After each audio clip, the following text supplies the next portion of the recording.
It's easy to tell when you're in Moscow. Stars everywhere. Goose-stepping guards at the tomb of the unknown soldier are also a dead giveaway.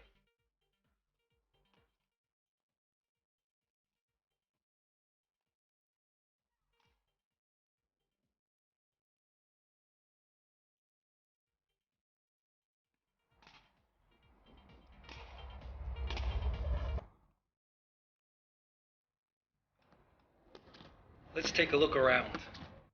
Ah, the Kremlin. Red Square is really what I came to see. Once upon a time, this was where the military showed off its muscle. Red Square is often considered the central square of Moscow and all of Russia, because Moscow's major streets, which connect to Russia's major highways, originate from this square, and naturally also the location of Lenin's tomb. Let's take the Siberian Express across the old USSR.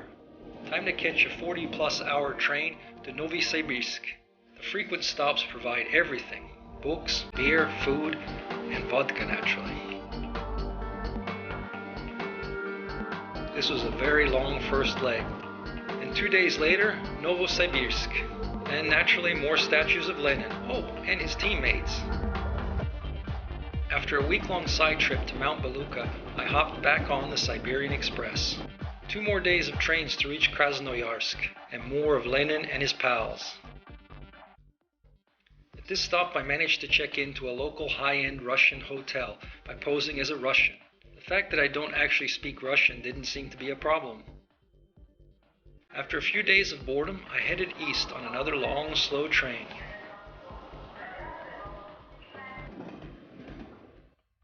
In Irkutsk, I got tragic news.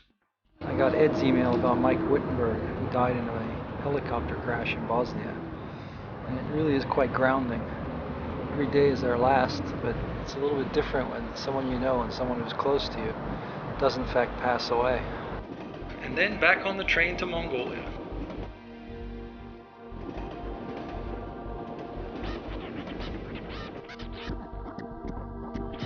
There are only 2 cars left when we reach the border of Mongolia, and English is starting to appear at last.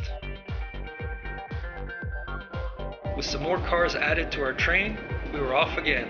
I spent a month in Mongolia, but that's another story. After that, I was back on the train. 30 hours later, I was in Peking.